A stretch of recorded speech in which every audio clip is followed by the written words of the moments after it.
too many Americans are finding that life is only getting more expensive and it's getting harder and harder and harder to make ends meet. There's a price we're all paying for this chaos, corruption, and cronyism coming out of the White House and the MAGA members of Congress. Costs for gas, groceries, childcare, housing, electricity bills, and healthcare are through the roof and getting worse by the day. Some ask, well, what are Democrats doing to make things better? Well, everybody should know that it's majority rule in Congress, and because Democrats are the minority, the Republican majority control what Congress does. Without the majority, Democrats can't do anything other than oppose bad legislation that hurts our constituents. And our opposition to that bad legislation is very important. But we lack the power to force through legislation that the majority opposes. So therefore, we don't have power.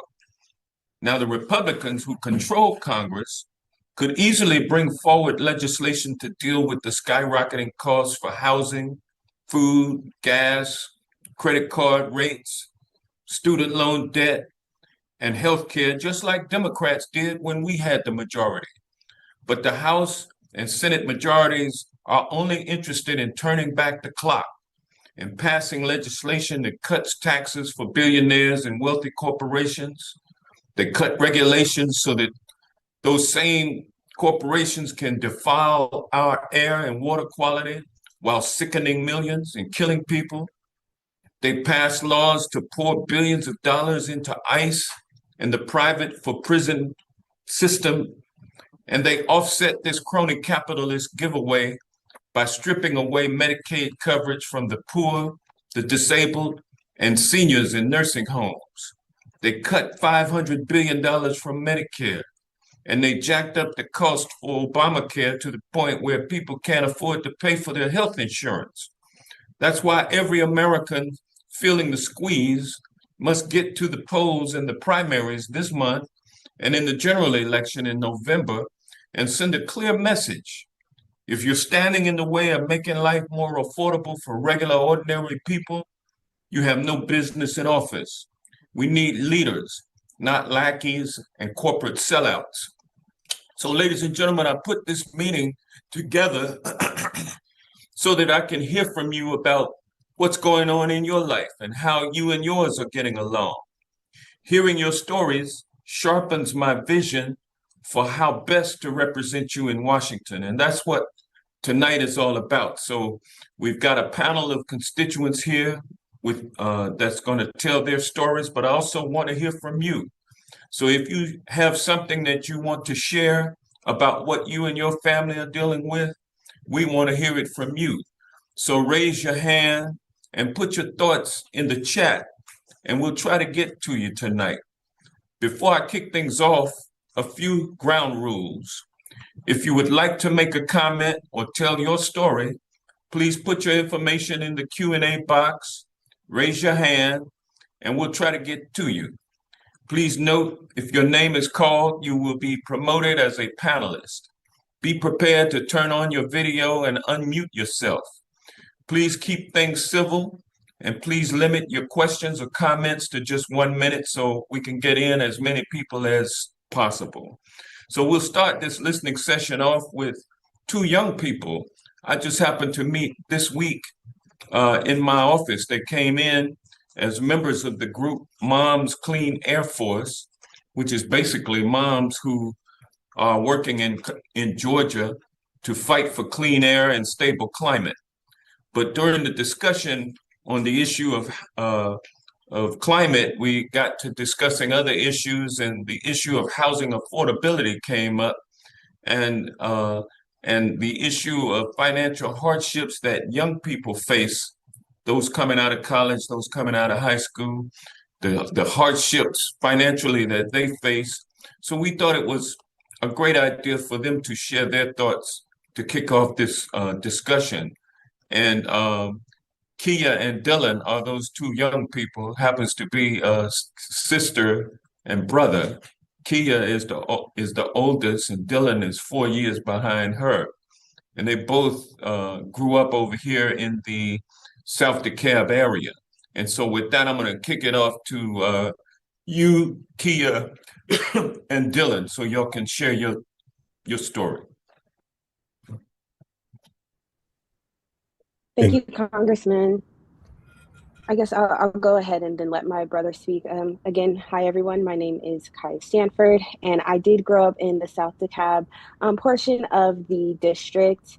Both myself and my brother matriculated through the DeKalb County school system. And as young people coming out of college, I came out right before COVID in 2019, and then him just a few years after me. We've seen how the cost of living have made it extremely difficult to get your footing as a young person looking to have a stable life. Even a person who went to college and did all the right things, per se, i.e., going to get a degree and then looking for a good job. I feel as if the rules are not the same for us. Even myself, when it comes to housing, I've seen the rates spike up even for apartment homes quite a bit since I got my first one in 2021 to where we are now in 2026. And rather than just worrying about the price of the rent itself, Wi-Fi, things like that, I've seen how energy affordability has become even more out of reach. For myself, I've seen just with a apartment home already having energy bills that are almost getting towards $200 a month. And that's not something that I remember seeing when I was younger living in my parents' house, when energy bills were on the high end in the winter, maybe hitting $70 to $80, and seeing how we have to keep in account so many things that our predecessors may not had to worry about when it comes to cost of living. And now in the last few days, we've seen, I want to say, gas price jump about 60 cents overnight. So there's so many things that I have to worry about as a young person. Even on when I think about my next steps, I'm not even really considering buying a home, just because when I consider what it is for my apartment and how, if I'm paying almost $200 in energy for an apartment, what would that look like for a 2-3 bedroom home? So I just feel as if the rules are changing as a young person when it comes to planning out our life, even if I took the framework of doing all the right things. And even as a master's student who's going to have an advanced degree within the next year and a half, I don't know if my degree would make a difference in this job market for me to catch up so that living is affordable and from what I was taught. So I'll let my brother tell his point of view, because he came out of school just a little bit after me, and it's different for him than it was for me. Hi everyone. So Okay, just thanks, Kia. Dylan, thank you. So just like my sister said, I graduated college in 2023. So 4 years after she did, in the job market and living market that I came into was totally different. So when I got out of college, I had a job that was paying what should have been paying enough to live well, but since the new climate we live in, it wasn't enough for me to live. Can't find an apartment without worrying and stressing that I might go and bankrupt or go into debt, just to make sure I'm doing what I feel like I need to at this certain age, but having to take a step back on myself. Um, like my sister also stated, the energy bills are very high. Just last month, the water bill hit over $300, and that's just irregular. So it's just something needs to be changed.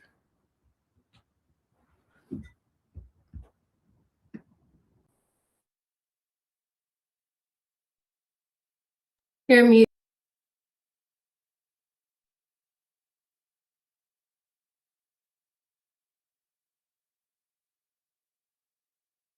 Dylan, you shared with me yesterday, or not yesterday, but day before yesterday, or several days ago, about the fact that when your sister got out of school, um, and when you got out of school, you were making about you got a job that was making about what your sister got when she got out of school.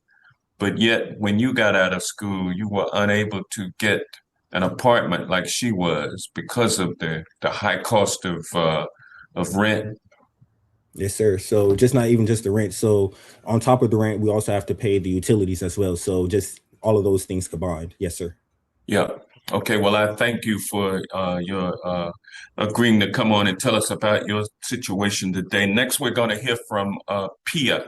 Pia. Hi, it's Paya. I'm sorry, Paya. That's all right. Don't worry about it. How are Okay. you? I'm doing pretty good. How are you doing? I'm doing well, thank you. Good. So I just wanted to say really quickly that recently I had to sell my car because I could no longer afford my auto insurance, which was running me about a little over $200 a month. And since, I mean, I'm a senior citizen, I don't go anywhere. So really, but I do need a car for when I do want to go someplace. But I just had to sell it because I could no longer afford the insurance. And so when I asked the insurance company about why does my rates keep going up every year, and they said, well, because there's so many accidents on the road and thefts, car thefts, and all that kind of thing.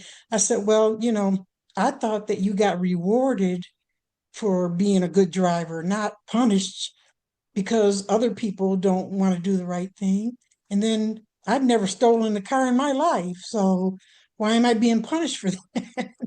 But anyway, but what happened was then I was getting SNAP benefits, but once I sold my car, my SNAP benefits were cut off because they said that I sold my car for undervalue, which, I'm not a car dealership, so I don't know what that meant. But anyway, that's my story. I just, things just keep getting more and more expensive. Yeah, I'm sorry to hear that about your SNAP benefits. You know, so many roadblocks have been put in the way that were designed to trick people off of SNAP benefits Right.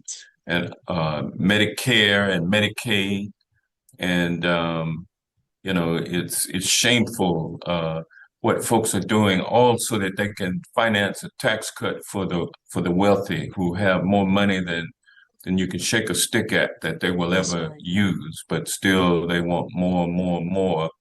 And maybe if you'll get with my office, perhaps we can help get you reinstated, find a way to get you reinstated for your SNAP benefits. So thank you, Paya, for your words today. And next we will talk to Jillian.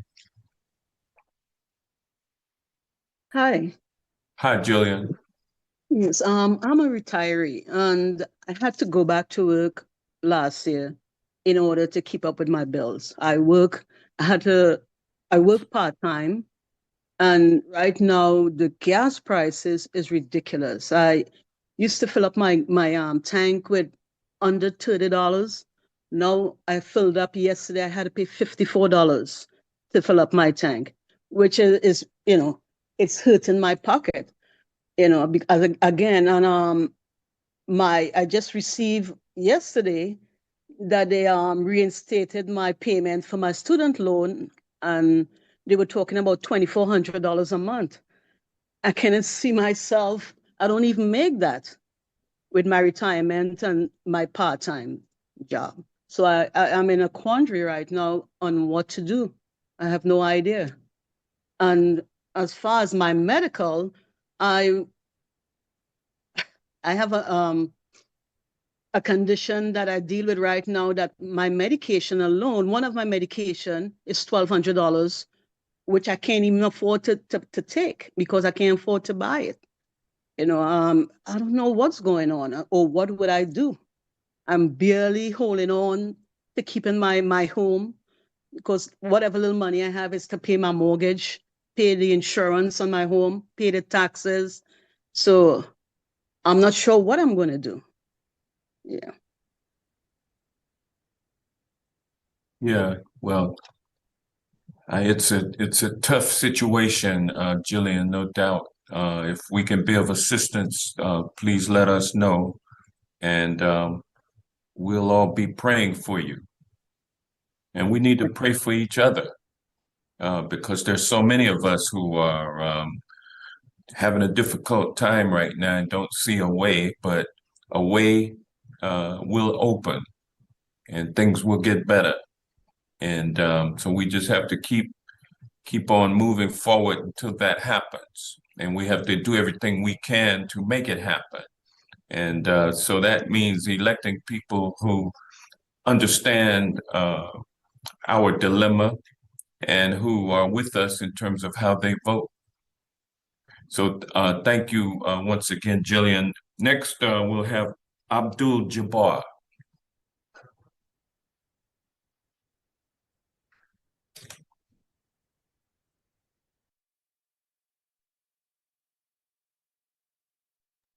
Okay, well, I guess Abdul Jabbar is not on at this time. We'll hear from Laura next. Laura?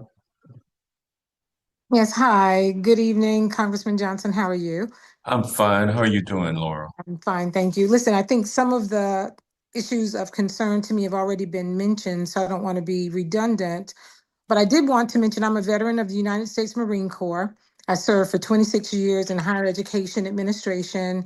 And my concern around the rising costs are also associated with a kind of lack of commitment and integrity around the rule of law and the importance of just applying constitutional principles to the actions that are being taken on behalf of the American people. But I think financially, one of the major concerns I've had most recently, I was downsized out of the University System of Georgia before COVID, and I've had some challenges with just working since that time because of the kind of job I had within the system. But the rising costs of mortgages and home insurance, the rising costs of gasoline, food, utilities, all of those things. I, like some of the others that have been mentioned here, I'm over 65. So it's just really challenging to anticipate at this stage in our lives how we are to continue on fixed incomes to survive and really continue to be in a position of viability financially as we move into our older years. So I thank you for the work you're doing on our behalf, and just wanted to say I appreciate this opportunity to make a few comments. Thank you. Well, thank you, Laura. And there's a lot that Congress can do to help make things more affordable for people. And that's the agenda that we have moving forward, assuming that there is change that is brought about in November. There's a lot that we can do to help people, but we got, what, 8 months to go. And so we made it this far. We just have to keep on pushing and keep hope alive, as Reverend Jesse Jackson used to say. But thank you so much. Next, we will hear from Charlotte. Charlotte? Good afternoon, Congressman Johnson and other congressional constituents.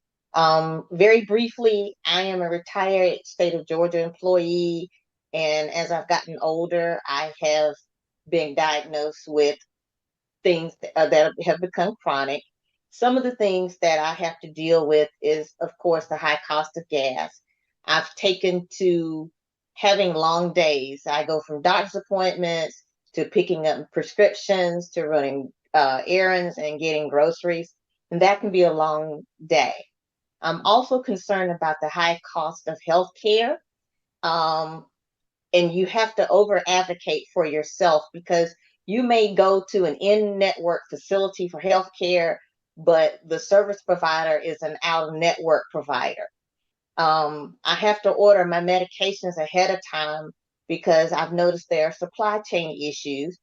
I've also taken to using apps, so I know how much of an expense I'm going to have before I go up to the checkout counter about my meds. I'm watching costs all around. I'm cooking more, eating out less, but the high cost of food is really concerning to me. I checked just a few minutes ago, and the cost of a pound of ground beef at Walmart is $7.97, and ground beef is the cheapest cut of beef that you can have. I just hope that we can get through all of this. Please do not sit on this upcoming election. Be an educated voter. Research all the candidates, all the issues, know who stands and who aligns with your values. And I appreciate the work that you do, Congressman Johnson. Well, thank you so much, Charlotte. and I appreciate you being on this evening to share your story with us. And next, we'll hear from Eugene. Eugene, floor is yours.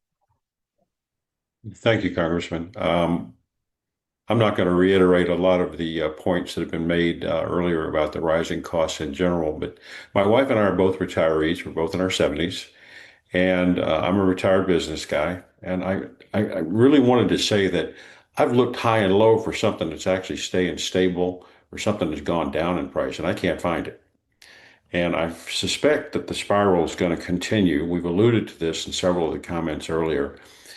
But I come down to a conclusion that says we've really got to do what we have to do to support people who are going to actually lead to the favor of the voter. The madness in Washington right now, in my opinion, is driving most of the cost, most of the shrinkflation, most of the inflation, most of the stuff that's really given us all a hard time in terms of getting groceries, getting around in our vehicles, or maintaining our homes.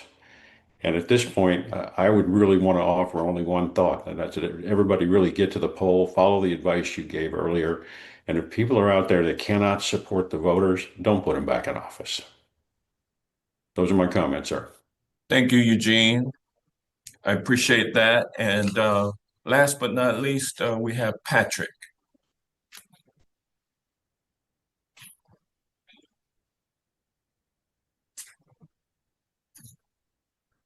Hello, Congressman. Hello, how are you doing, Patrick? I'm doing great. I'm joined with my wife, Stephanie, as well. I'm a small business owner, and Stephanie works in education. And one of the things that we're seeing is cost pressures, not only here at home, but we're also seeing them as a small business owner too. So it's getting tougher and tougher each day to continue to survive. But one of the things that touched me near and dear to my heart is I always see myself as a survivor. But when you see your child being affected, that's, brings a whole different level. And we have a daughter who is an adult now, but she has a touch of autism. And for a number of years, she was on Obamacare, and she was paying about $7 for her premiums. So she was able to afford it. So since the tax subsidies have not been renewed, we've seen her premiums now go to $575 a month, which is basically unaffordable from her perspective, especially having the touch of autism and the challenges that she incurred with trying to seek employment. I'll let my wife Stephanie speak as well. Okay. Also, like my husband said, he and I both work. But Maya, that's our daughter, she's 27. She cannot go under our insurance because she's 27 now. So she can't afford it. She's been trying to get Social Security for 7 years now because she can't work. And so if she's not working and she can't afford to pay $575 a month, and Dad and I are struggling to try to pay that for her, what do we do? So I just asked everybody if they would please get out and vote. Please get out and vote. That is what's going to help us. And I thank you so much for your service, Congressman. I really do. I thank you for working hard for us and going out there and fighting for us. Thank you. Well, thank you. Thank you both. And, maybe we can help with this to speed up the process for the Social Security benefits determination for your daughter. So you can always call our office and we'll see if we can help you. Thank you. Thank you. Okay. And we'll have now we'll hear from Pam. Pam. Good evening, everyone. Like Good evening. everyone has said, my story is still the same. I am a single parent with I'm raising my grandson who has autism. So the Browns, I understand because I've been fighting for his Social Security for over 3 years too. And when the government think that they can do more than one thing, and they really can't. They want to too. They want to be productive people as much as somebody else does, but they just can't do that at the time that we want them to do it. I understand. I understand. So my story is the same. I'm struggling paying premiums with Obamacare. I went from $80 to $412. So everybody's story is the same. We all are struggling. We all know that, like you said, we must get out and vote. We must find people that are going to support what we are fighting for, what we stand for, because if they don't fight for us, nobody else will. So thank you, Congressman Johnson, for fighting for us and allowing us to speak this, so we know that we're not in the boat by ourselves. We're here together, so we have to fight together by voting together. Yeah, that's right, Pam. Thank you so much. I'd point out here that when this new administration came to power on January 20th of 2025, they immediately went about cutting employees from the federal government. Hundreds of thousands of federal government employees were let go, and they were supposed to be people who were, getting paid for doing nothing. But those are the same people that were supposed to be considering the Social Security claims, VA benefits, people throughout the federal government doing great jobs to help the American people, but they found themselves without work. And, life is tough for them, and life is tough for the American citizens who they once were in position to serve. And we're going to have to correct that as we move forward as well. So things are tough right now. There's no question about it. And so I appreciate all of you all for sharing with us. And I want to thank my staff for putting on this opportunity for us to get together. My district director is Candace Williams, and I'm going to ask Candace to share with us what she has from folks who've said they have something to say. You'll conduct this part of it, Candace. Sure. Thank you, Congressman, Okay. and welcome everyone. I've enjoyed the stories I've heard so far. I'd like to call on Miss Juanita next, if you'd like to share your story or if you have a question or comment. Can you hear me okay? Yes. Okay, wonderful. I've been in Gwinnett County for about 10 years here. I started off with my rent at $12.50. It is now $2015 over the past 10 years. 1 year, as I'm listening to these young folks in here, 1 year it did increase by 1 year it was just $238 of an increase, which, my salary per month didn't go up that much, but they increased my rent. My understanding, there's no regulation in Georgia about how much rent could go up. I'm from Delaware, and in Delaware, you can only raise the rent up about $50 per year with a regulation. Is there any way that we can implement something to that effect in the state of Georgia so that people can, live off the money versus only when you get a raise, you're only paying your bills? So there you go. Yeah. Thank you, Juanita. Yeah, there's things that the Georgia legislature could do to cap rate increases. And there's also something that Congress can do to make sure that people are treated fairly. And that is, a lot of these apartment complexes, apartment buildings, and now single-family homes are owned by private equity firms and venture capital firms. And they are using algorithms to determine exactly how much money they can get out of you in return for uh, allowing you to stay in the premises that they now own. So they know everything about you, where you work, how much you make, where you shop, what you shop for, what kind of car you have, what your insurance rates are. They pretty much construct a budget, and then they set the price based on the algorithms with all of that information in there. They set the price of the rent that they think you can pay. And so your neighbor might be paying a little less or a little bit more. It's kind of like uh, the hotel market, or buying a seat on a airline. And the algorithms are controlling the pricing.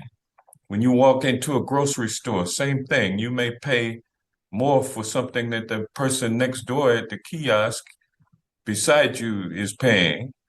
And so it's really, it's artificial intelligence run amok on people. And so we can get a handle on that. The federal government can do that. And so that's one of the things that we can do to make sure that people are not gouged and they pay a fair price for the goods and services that they need. So thank you for that question, Juanita, and I'll turn it back to you, Candace. Thank you. Thank you.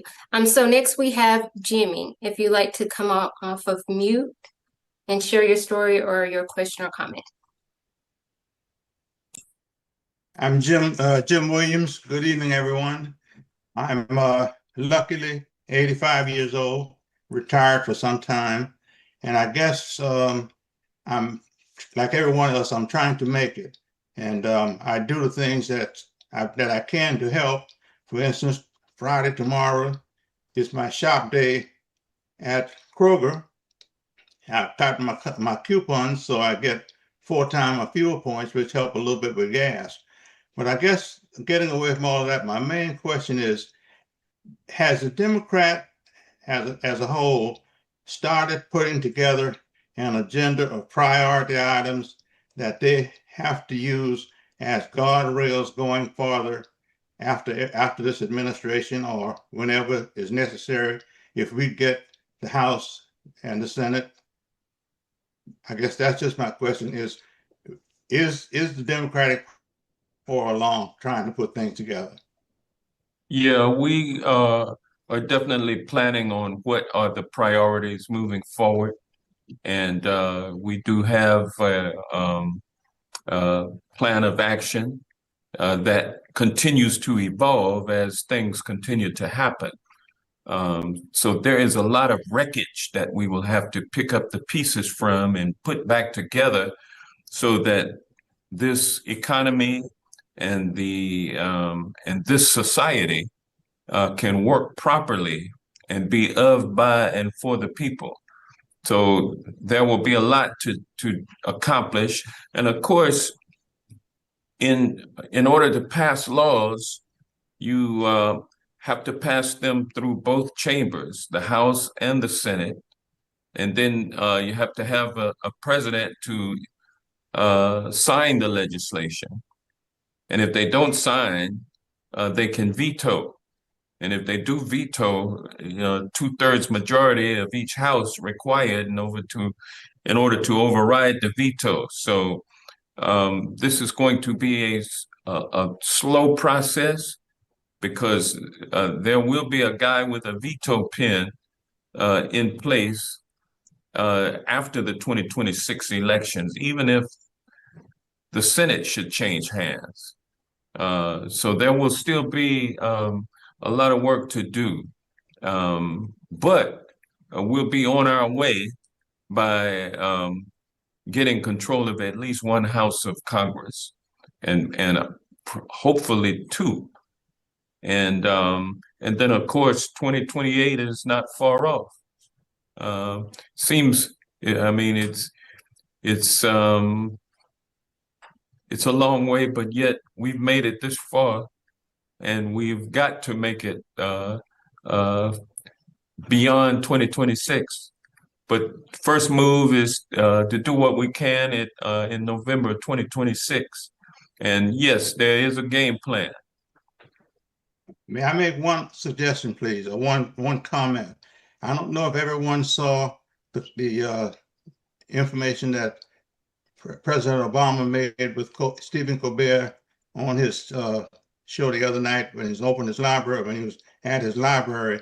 One of the things that he put the emphasis on, that the people who are running for the offices have to talk to the people who are going to vote as if they're people who understand each other and not levels above. And that's just something that I think we need to stress more, because I think that has hurt our Democratic Party in the past. And I'm, no bad reflections on anybody, but I keep up with politics quite a bit. In fact, I'm in your wife's district in DeKalb County. And thank you very much for your service, and thanks for letting me express myself. Well, you're quite welcome, Jimmy.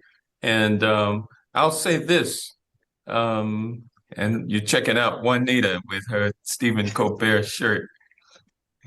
But I'll tell you this,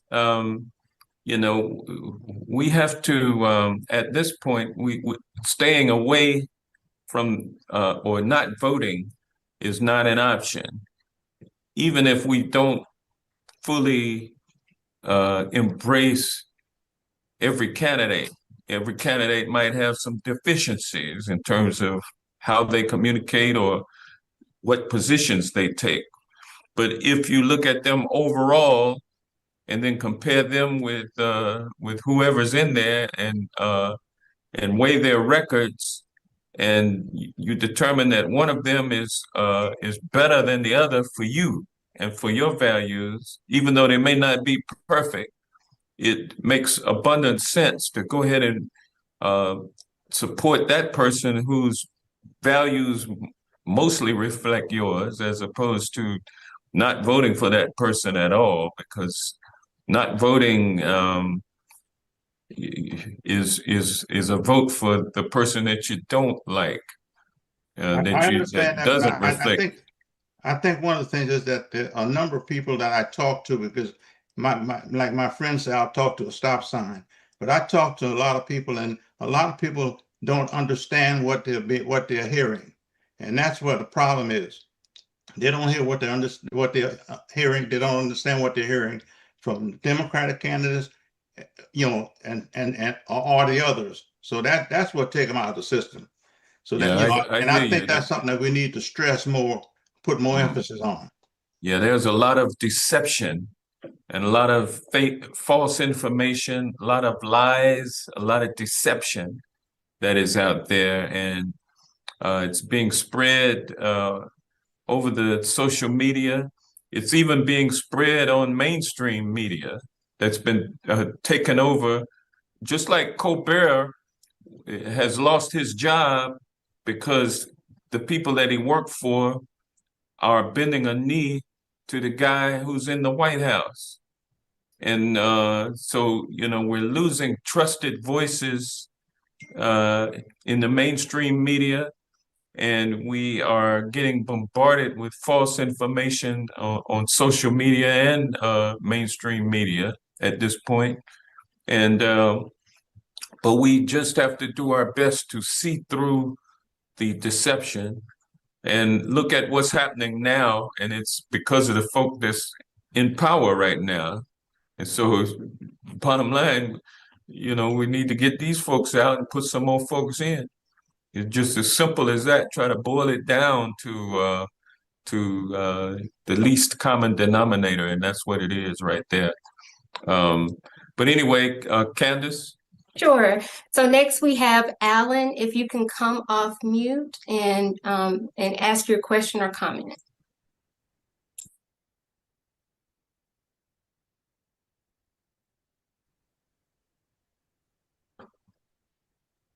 Hello? Hey, Okay. LaWanda. So we'll move on to LaWanda. Okay, hi, I'm sorry. I don't know what happened. Now, Thank can you hear me? Okay, so what we're gonna do, we're gonna go with Lawanda, Mr. Allen, so you can go back to mute and then we'll call on you next. Thank That'll you. be fine. Thank you very much, Candace. Thank you so much, and I do apologize. I don't know what happened. And thank you, Congressman, for taking this time out to hear our stories and answer our questions. Greatly appreciate you for being in the trenches for us.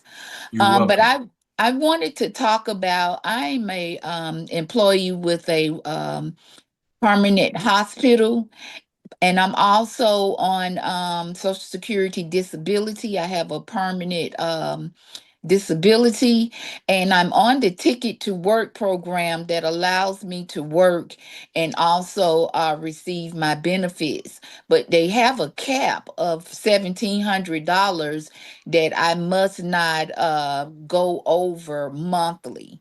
And if I work extra hours or maybe go overtime and on my gross check, I may go over that 1,700, and I submit my pay stubs. And once they get those pay stubs and see that I've went over that cap amount, I will get a letter saying that they will, discontinue my benefits because I'm making a little bit too much money. So I need both incomes just to live, just to even pay my rent alone, and car note and food and utilities. So how do I kind of manage that scenario, or maybe getting some type of little leeway, because it don't always happen like that? Sure, so I can answer that for you.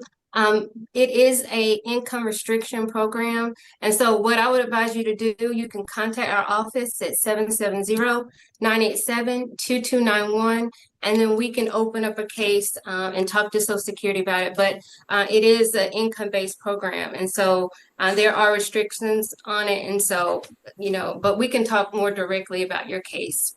Okay, all right. Thank you so much, and I greatly appreciate it. Sure. You're welcome. Next, we have Alan W. If you'd like to come off of mute and ask your question or comment. Can you hear me? Yes, we can. Yes. Okay, good. Couple of things. Number one, I don't know if you remember me, Congressman, but when you were first running for Congress, you used to stop at the 57th Fighter Group, and I was the DJ, and I used to promote the heck out of you back in the day Okay. when you were first running back in the day. Yeah, I remember. I want to Thank talk a little bit about groceries here and retail generally. The problem with retail, these prices, all the politicians say they're going to lower the cost of groceries, and they're not, and they can't. And here's why: because it's all wage related. The longshoremen who unload groceries and dry goods, that's a union. They went on strike and they got a gigantic raise. The Teamsters, the trucks that deliver this stuff to retail stores, they went on strike. They got a giant raise. And the American people, post-COVID, went on strike, and they won't work for less than $15 an hour. So, you're not going to get them to give back their raises. They're not going to do that. So the only answer here for Congress, once Trump goes away, he's not there forever. Congress is forever, but Trump isn't going to be there forever.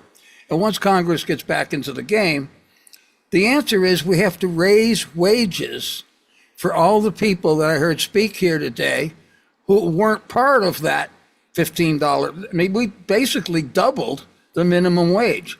The Republicans wouldn't do it, so the American public did it. The McDonald's in my area, I live in Lilburn, and the McDonald's in my area was advertising up to $17 an hour. They just couldn't get employees. So the American people raised that minimum wage to $15 an hour. I know that last time I checked, Walmart was offering $14.90 for a cashier. And, that's a kissing cousin to $15. And the people that work back into the warehouse and stock the shelves and all that, they get $1 an hour more. And Target and Kroger, they're all doing the same thing. So these people aren't going to give back their raises. So the answer is we have to raise the income of the people that weren't included in the retail chain. Also,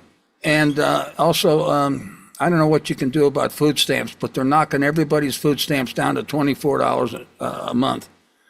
I don't know how many people here have had that happen. I'm 85 and nothing changed in my life. I retired from DJing and they just knocked it down to $24 a month. I'll call your office. And the last thing is, I have a new book out called The Third Party. I think we need a third political party to break up the gridlock in Congress. If there were a third party, you could get Roe codified, you could get health care for everybody. The Republicans couldn't stop you. And I think that's a good idea, and I want you to come on my podcast, and let's talk about a third party and how that could help you in terms of getting things done in Congress right now. I mean, we went 70 days, and we couldn't get the TSA workers paid. Thank you so much, Mr. Allen. I appreciate it. Yeah, and thank you, Alan. I agree with you. We do need to increase wages, even $15 an hour, which used to be the bottom. That used to be what folks said was, the minimum that we needed. We need to raise the minimum wage to $15 an hour. But if you're making $15 an hour, you're making $600 a week. Before taxes, you're making $2,400 a month before taxes. So let's figure of that $2,400 a month, you pay maybe $600-700 taxes. Then rent is going to cost you, $1,800, $2,000, maybe more per month. That's not enough to pay the rent and to put gas in the car. It's certainly not enough you certainly can't live on $26 or $24 a week. You can't, it's hard to even live on that much per day. But you got people doing that. So yeah, we do need to circulate more money among the working people. And the money is there because the people at the top are making billions in profits. And so you have so many billionaires, so many millionaires, multimillionaires. The rich are getting richer. Wealth is being redistributed to those at the top away from those at the bottom. And it's just an unsustainable trend line for that to continue. For the rich to get richer and things get tighter and tighter and tighter and tighter for the working people. And so I agree. I agree. We got to put more money into the pockets of the people. But there are things we can do to reduce prices. One of the things we can do is enforce our antitrust laws. We have too many conglomerates. We have meat packers. It's like 3 companies that control all of the meat packing.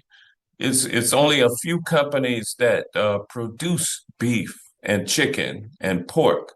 It's all owned by multinational corporations, just a few.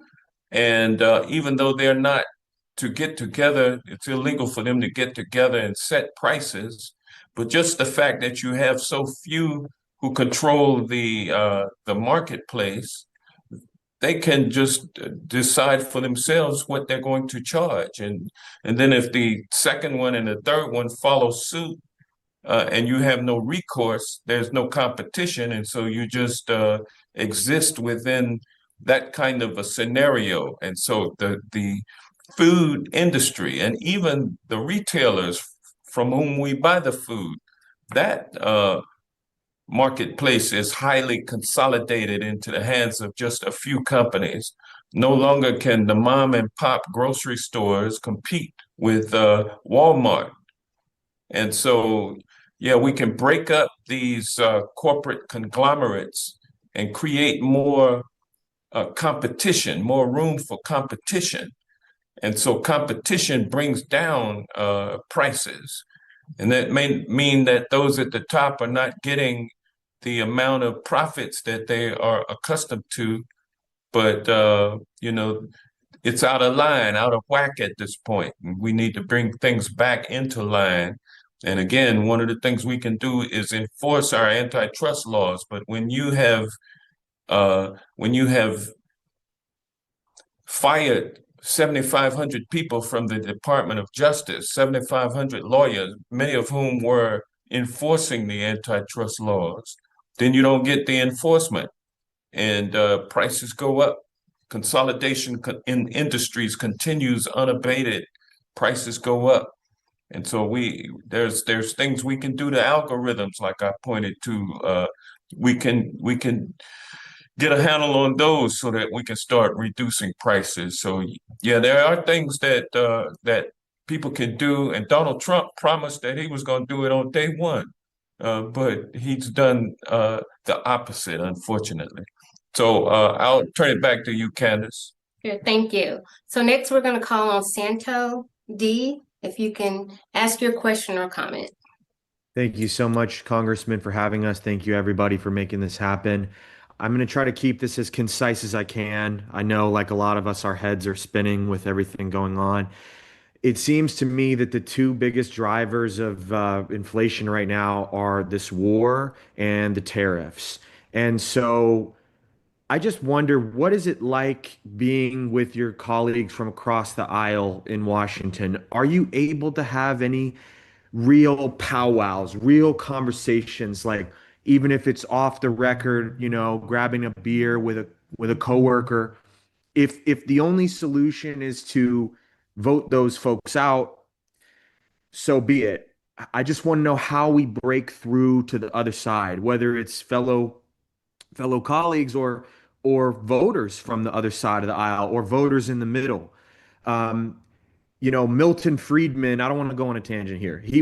Everybody knows he was a god-like figure in the eyes of capitalism. And he said that tariffs were such a horrible idea. It's the government getting in the way of our ability to go buy what we want to buy from other countries. If another country wants to sell it to us for cheaper, we should let them. That, and then I just don't know what the justification of this war is. So I just gotta believe there's folks there and your colleagues on the other side of the aisle that could be reasoned with. I just want to know what that's like. Surely there's a way to appeal to those folks, or even just voters in the middle or on the right. It just seems too obvious. You touched on the fake news thing. Like, it just seems like the solutions are right there for us to see. If we can agree on reality, if we can agree on what's true.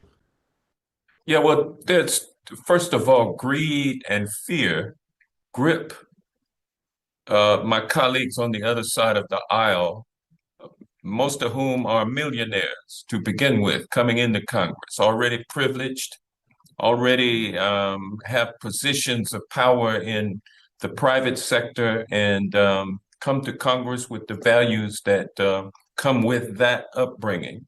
Never had to be a wage earner, work hourly, never had to make ends meet. And so you're dealing with folks like that. And that's not to say that those are bad people, but greed and fear, they're on a team. It's called MAGA.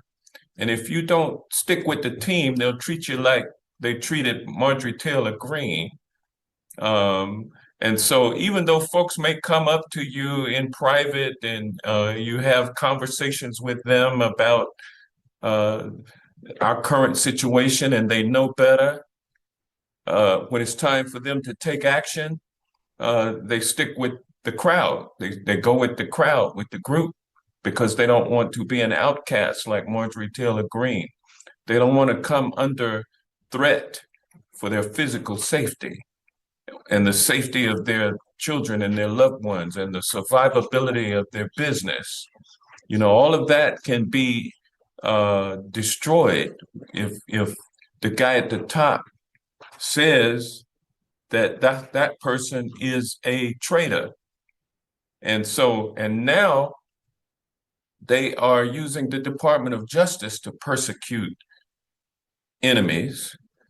And so everything is being done to force people to go along with the program, and that's what they do. And so when it comes to talking sense into anybody. Many know the truth, but they are either afraid or they want more for themselves. They see an opportunity to gain more for themselves to be on this particular team. So a lack of basic character, and that's the bottom line. And so, yeah, it is at a point where you had to make a choice: either keep those who are responsible for what's happening now in office, or replace them with some folks who share your values. And that's pretty much where we are. Thank you, Congressman. It looks like we have time for one more comment or question. And Dietrich, if you could please come off of mute. Thank you. Congressman Johnson, hey, sir. Hope all is well with you. It's Dietrich Stanford. I wanted to first say thank you for elevating our youth voice in this conversation.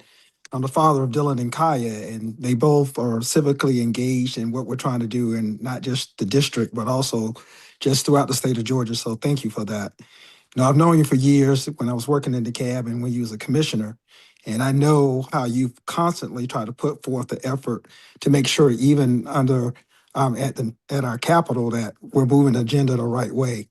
So my question simply is this: I know that there had been a lot of traction around the Inflation Reduction Act, and I just wanted to get from your perspective, from a metric standpoint, how effective do you think it has been for the district?